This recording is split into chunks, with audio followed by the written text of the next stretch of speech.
Ignite release sequencer. On my mark. 5. We're on express elevator to hell. Going down. 2. 1. Mark.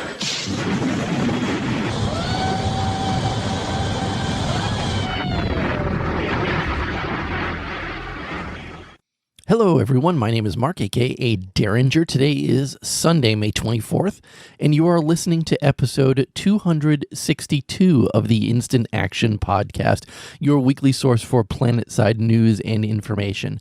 As always, I'm brought to you by great listeners like you via the Support the Show tab on instantactionpodcast.com. Speaking of that, Support the Show tab on instantactionpodcast.com, I need to send out a quick apology to Vae Victis for not mentioning him on last week's show. He made a generous donation to support the podcast, and in all the excitement of the Outfit Wars Alpha 2 results, I completely forgot to mention this. So Vae Victis, a big, huge thank you. You'll note that if you watch the YouTube video, I did add your name to the ending credits there. And I did do that on last week's show. So I thanked you there, but I did completely forget to thank you live on the podcast itself. And I'm a little ashamed that I forgot that. So please accept my humble apology. I really, really appreciate the support. Other than that, not a heck of a lot going on. It's after the Outfit Wars Alpha 2 finish last week. It's been pretty quiet on the Planetside front, but of course there's the huge anniversary that did just happen last week. I look back on it and realize that it's been 17 years of Planetside, and that's a hell of a long time for a game franchise. Some game franchises never last, a year or two, and this one's been going on for 17 years. So I think that was the real big excitement for me last week. But enough about me and stuff like that. What's in store for this week's show? Well, first I want to dig a little deeper into that 17th anniversary because we have a lot of things going on in game this weekend and through into June itself, including some double XP, some bundles, and things like that. Then there was a Reddit post from Andy on the next update and the next live stream and things like that I want to go over. Then he also did an interview with the website WCCF Tech that I want to talk about. And then after that, let's do a little dissenting thoughts on the status of the game because my friend Arai did a Honeymoon is Over phase post on Reddit that had a lot of interesting stuff in it that I want to talk about. So strap in as we hot drop into another episode of the Instant Action Podcast.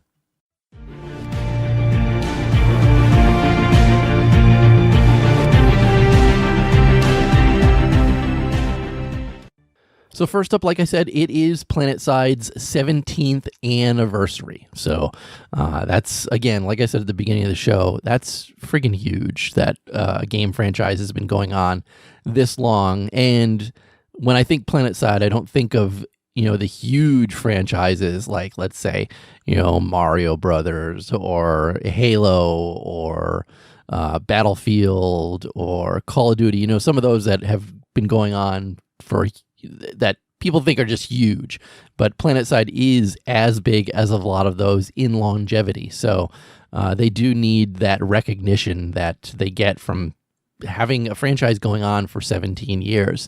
So obviously a lot of stuff is going on in game right now. There is a double XP anniversary event going on that started last Wednesday on the 20th and is going through Monday, May 25th.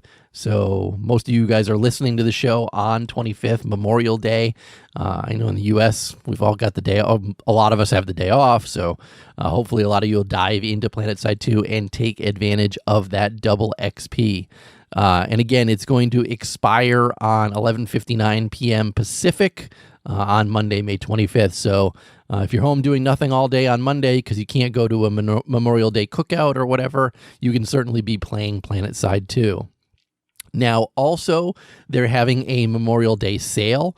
All vehicle cosmetics will be 40% off in the depot on Monday, May 25th. They're also bringing back the Patriot camo and the flare launchers on the 25th as well. So if you're interested in grabbing those, you can certainly do that. Then they're also bringing back all of the Planetside throwback bundles. And I know people probably missed out on some of these, so this is a great chance to pick up some of the cool bundles that they've had in the past. And yes, I know a lot of you are probably saying, Derringer, stop telling me to spend money on Planetside 2 because I don't want to, but whatever. There's a lot of cool stuff in these bundles. A lot of them are continent themed and stuff like that, but one of the big ones they brought back again is the Bending Bundle. Now, granted, we did just get that during Christmas time. We did just get that during January as well. So probably everybody who wanted the Bending Bundle has it. But don't forget the Bending Bundle is a unique one, which has some solid colored camos, the Rexo armor and helmet, which is pretty cool armor, the PS1 AV suppressor, and some decals as well. And don't forget the suppressor is just a cosmetic variant of the MKV suppressed SMG, which also is part of the Exceptional 2 directive. But then again, like I said, there's a whole bunch of different continent bundles. You get the Osher bundle, which gives you some ant stuff, Lumifiber trim, a horn, and the Furies. Also unlocks the Spitfires for all classes, and that's not bad for only 999 Daybreak cash.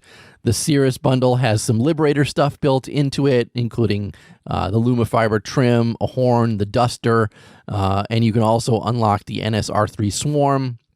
In the Forzaral Bundle, you can get some Lightning stuff in there. Again, Lumifiber trim there, a horn. You can unlock the Skyguard for all classes, and you can also unlock the NSX Naginata.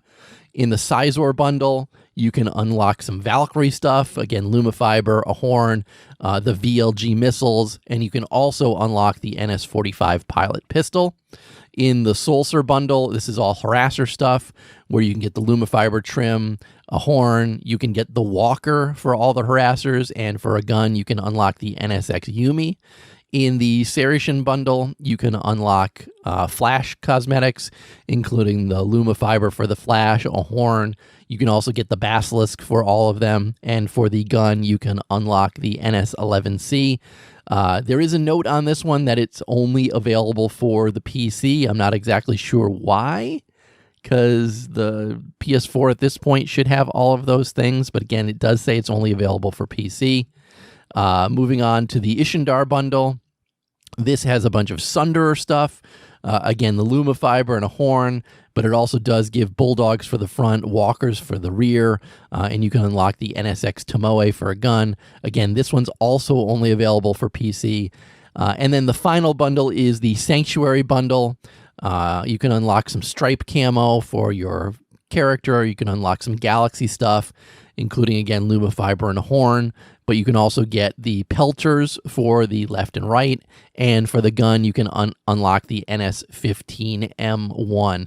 And again, all of these different continent bundles and the Sanctuary bundles are only 999 Daybreak cash. So that's $10 a pop.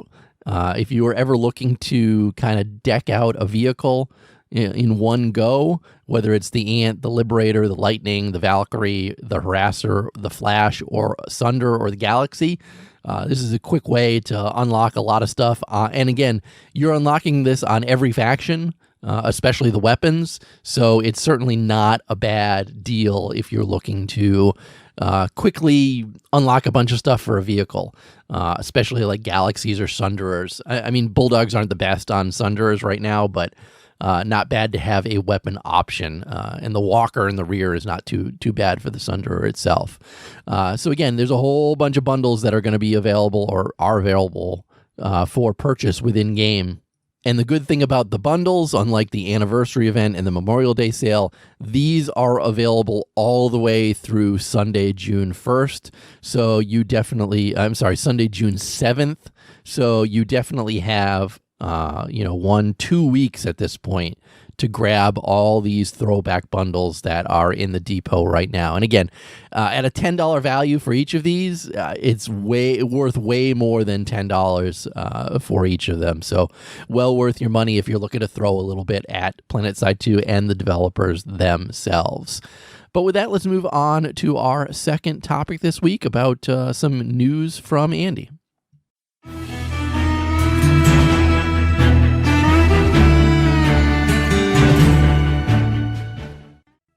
So last week, Andy put a nice post up on Reddit explaining about the next game update, live streaming, PS4 progress, and details on a few other topics that are going on within Planetside 2. And he wrote that since it's the anniversary week and that he hasn't posted an update in a few weeks, he wanted to provide some details on what's going on at Rogue Planet Games and what the team is currently working on. And he said currently they're preparing the next game update, which includes the Colossus tank, to go out to the PTS. And their intent is to have that ready for PTS late next week. So I'm guessing maybe a Thursday, Friday push out to PTS for this. And they will be doing a live stream to showcase the update in its full and quote unquote not fully polished glory. He did state that it's a fairly significant update, so they do intend to do some bug fixes and iterate it on the PTS for a couple weeks before it goes live. And that's pretty interesting that he says that it's a fairly significant update, because the stuff shown on the live stream was really just a lot of stuff about the Colossus and not a lot of other huge changes. Now, I'm speculating that there might be some continent changes as well. There's been some chatter around that some of the other continents on Jaeger have been off limits for people, and so I'm wondering if we're going to see some continent updates as well with this, or if that's something that's just coming down the line in the future. I'm not 100% sure. But again, look next week for a PTS update with the Colossus tank on it. Obviously, they're going to need a lot of people on it to help test that and help use it to fight Bastions and things like that. He does also state that, unfortunately, the progress on the comms issue that I talked about on last week's show is progressing slower than expected. Their technical director is continuing to troubleshoot, and they've been getting help from the community that have been providing additional details. And as soon as he has more info, he will share information about it. So again, big update next week. Comms still are an issue with in-game, and the comms issue does still creep up eventually for me as well in-game, so yeah, I know it's definitely not fixed. But next topic on the list is PlayStation 4 support, and he did mention last time that they have hired a dedicated programmer to port the majority of the Escalation update to PS4. He started work on May 11th, and Andy says that they've been making great progress with that, but there still are a few more weeks of work. Now, note that weeks. It's definitely not going to be at least until June before we see any sort of stuff like this on the PS4. And he says weeks of work before it's ready for QA, which means that it could be even longer than June before any of this stuff comes to PS4. Maybe July, looking at this, because let's say 2 more weeks before it even gets to QA. We're already getting close to the middle of June. I can't imagine that it could jump out of QA really quickly. So a couple weeks in QA puts us almost into July. So perhaps July might be when we see Escalation itself coming to the PS4. But then that'll be huge. Big summer thing for PS4 is what I'm certainly hoping. He did post some screenshots to show that it's being worked on, and I looked at the screenshots, and sure enough, it's definitely PS4 themed, so I believe him when he says they're certainly working on it. And he did say that they hope to share more info during the dev stream next week. So it sounds like when they show off the stuff going to PTS, it's going to be an actual full dev live stream and not just them showcasing the stuff when it's out there. He also said that they're still working on the Chinese and Russian translations. They published that to the PTS, as we know. The majority of the feedback, he said, was related to world location, weapon, and vehicle names, which are vastly different than the English versions. So they've requested the translation company update all of the proper names back to the original English naming. And as straightforward as that might seem, it's about 68,000 different text strings that need to be updated. So they're anticipating a delivery date of new translations on June 5th. Once they receive that, they'll do another QA pass and then publish to PTS for additional feedback from there. And then the last thing he posted about was Outfit Wars. And obviously, Outfit Wars Alpha Cycle 2 wrapped up last weekend. They had a team meeting to discuss the next round of changes they plan to incorporate before Alpha 3. And basically, based on the feedback we provided along with their observations, their goal is to include all of the changes in the June game update. And then, so the next enlistment phase will hit live servers shortly after that. And their goal right now is that Outfit Wars Alpha Cycle 3 is going to be the final testing phase. And then after that, they're going to transition to the official Outfit Wars competition schedule. So that tells me that we are pretty darn close to the final iteration of what Outfit Wars is going to look like. Now, obviously, with Alpha Cycle 3 coming up, there's been talk about moving Zerg fits into their own bracket and things like that, but it sounds like after Alpha Cycle 3, the next one is going to be the official real Outfit Wars going forward from there. That we can expect to see on a monthly basis, quarterly basis. I'm not exactly sure what they've decided for it to be. I think it's going to be monthly. Outfit Wars will just flow from there, going on its own as it is each month from month to month. And then I guess there was one other thing that he mentioned in this post was he acknowledged a milestone of the player Mentis2K6, who scored his 1 millionth kill in Planetside 2, and they are looking to give him some sort of reward, and they'll talk about that on the next live stream as well. So as you can see, there's a lot of stuff going on behind the scenes, and I think the live stream next week could be very interesting. With that, let's move on to our third topic this week.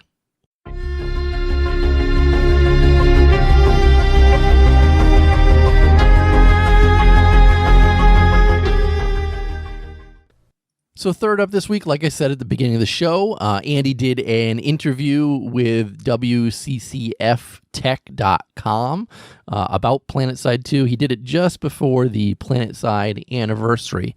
And I'm going to include a link to this article in this week's show notes, so WCCF Tech can get a little love from you guys popping over there and reading it. But they've basically went over everything that's going on within Planetside 2 with Andy right now.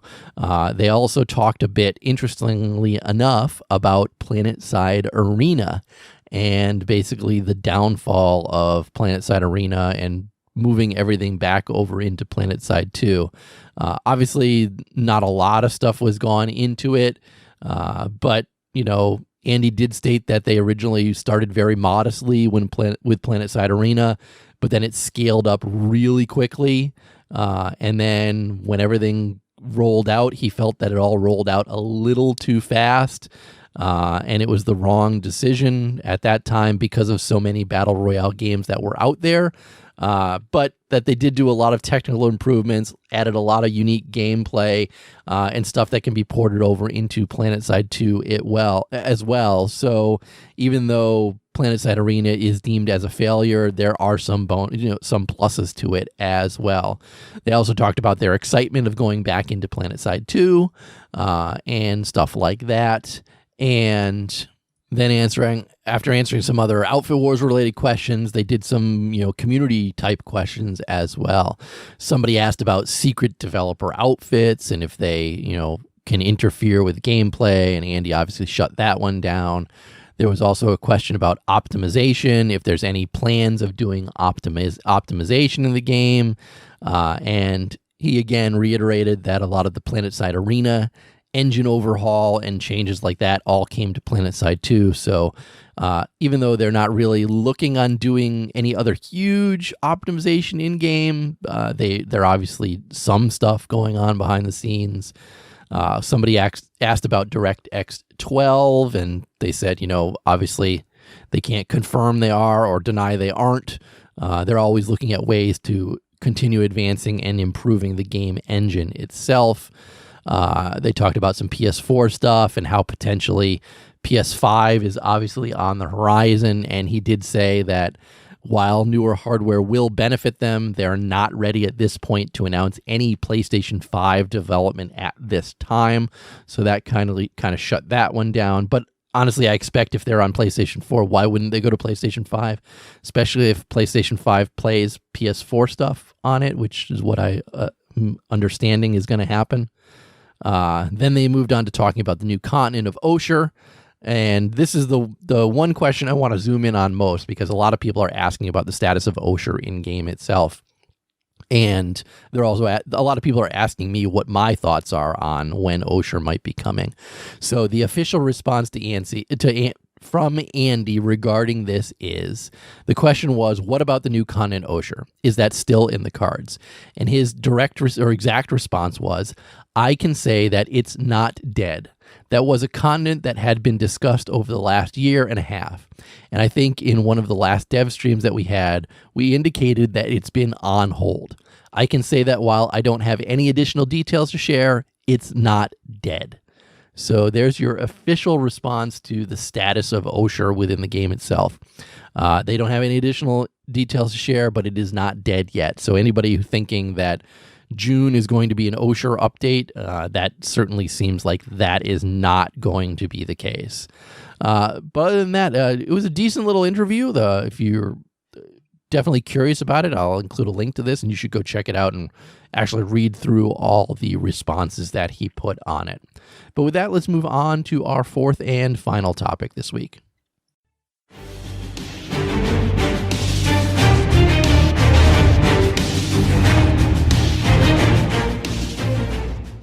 So I feel that there's been a lot of pluses, a lot of highlights regarding Planetside 2, and there's been very little dissenters' opinions being shared on my podcast. And I do think that this podcast needs to be a voice for both sides. So I did zero in this week on a Reddit post from a friend of the show, Arai, who puts together detailed, good responses, good threads on Reddit, and good arguments and well thought out stuff. So I did want to take a few moments and actually go through this post and talk about what he's talking about, because I do agree with a lot of it. And he does open by saying, note that this is going to be a little bit of a rant, and it's definitely a long post about a lot of different things within the game. But he does point out some very, 3 good points right in the beginning. So first, that the developers got really lucky by dropping a major update that was timed conveniently, with a coronavirus stay-at-home situation for the majority of the world. So they did have a very captive audience playing their game. However, population is already on the decline within the game itself, especially when you look at populations. March was certainly a peak time where the average number of players in game was almost 5,000 players.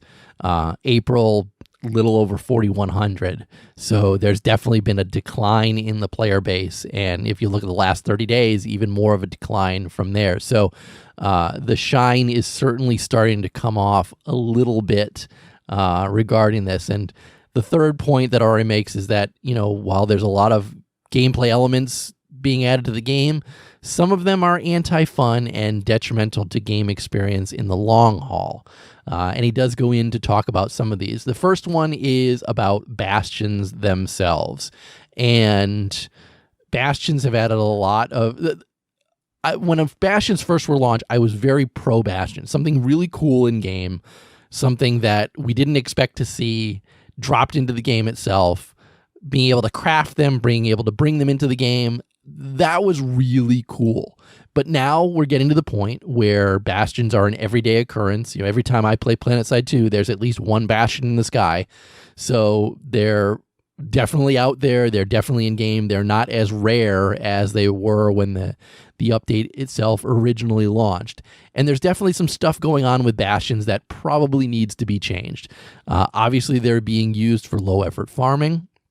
They're being dropped above fights that aren't even for their own faction. Like, say, for example, an NC Bastion will appear, and then it'll fly over a 96v96 TRVS fight.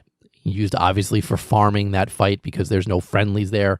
There's really no reason for the Bastion to be there except to farm things. Fighting a Bastion obviously requires pilots, and not everybody in Planetside 2 is a good pilot. In fact, I would go so far as to say that 90% of the player base is not a good pilot in Planetside 2. So obviously, fighting a Bastion is not as easy as it could be or might be.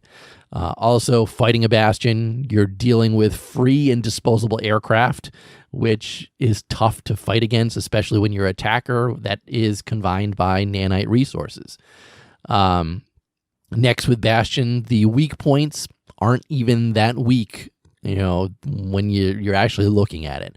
Now, of course, bringing in the Colossus tank could be a good, counter towards Bastion, but right now Bastion's mobility seems like it will be able to outrun any pull of a Colossus tank at this point. So maybe the Bastion mobility is a big detriment to them itself right now. Again, Bastions themselves seem like there could be some changes that need to be done to them. And granted, we could see a bunch of changes coming to Bastion in the next game update. We're not 100% sure. But some of the things that Arai goes over that I agree with is that there should be a larger cooldown between Mauler barrages. Because right now, the Mauler cannons on the Bastion, I think, are what's making them such a huge farming tool. I do think that the reload time is really short on them. Again, I've piloted a Bastion myself. I've racked up hundreds of kills myself using the Mauler barrages. They're very easy to use. They're very easy to farm players with. I do think that there could be a much larger reload time before being able to use a Mauler barrage again. This would allow, obviously, infantry and vehicles to get the hell out of the way if there is a larger cooldown time. And I think that should be a simple change that should be made from the game itself. Arai suggests removing response fighters from Bastions and replace them with drop pods. I'm not sure I 100% agree with that. Bastion is basically a huge fleet carrier. And when you think of a carrier, you think of aircraft. So I definitely don't agree with replacing them with drop pods, but maybe there should be a cooldown between pulling response fighters from the Bastions themselves. He also suggests adding rewards for killing weak points. I think that's a huge one. I would actually up experience, A7, and merit, hugely for killing weak points. He also says that all weak points should be on the bottom.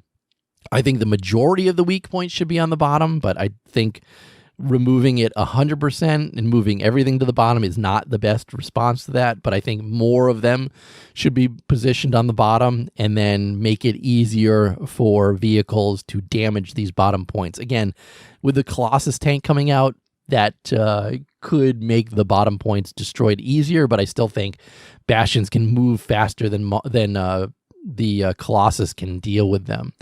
And talking about that, the mobility of the Bastion, it should be able, I think it should move a lot slower than it does. Right now, the Bastion feels like it moves insanely fast across the battlefield, so perhaps that should be changed as well. Arai also feels that the Bastion uptime needs to be reduced. An hour is a lot. And as it stands right now, I'm seeing more and more Bastions going the entire hour and then, disappearing into orbit. So that seems to me to be a clear indication that a lot of people are just ignoring the Bastion as well. So again, maybe more reason to destroy Bastions when they're in the air. He also says that it's worth considering tying Bastion movement to lattice connected territory. So that way it ensures that you're not going to see the Bastion over a non-faction fight just farming infantry. Enough about the Bastion, though, because he does also talk about orbital strike spam still being a huge thing within the game itself. I see orbital strikes constantly when I'm playing. It seems that there is no, restriction on them. Anybody who wants an orbital strike, there seems to always be one available and being used. Obviously, I run most of my time with B-Way. We always have a couple orbital strikes in our pocket at all times. So maybe there does need to be some sort of changes or additions to the orbital strikes themselves to make them a little less usable.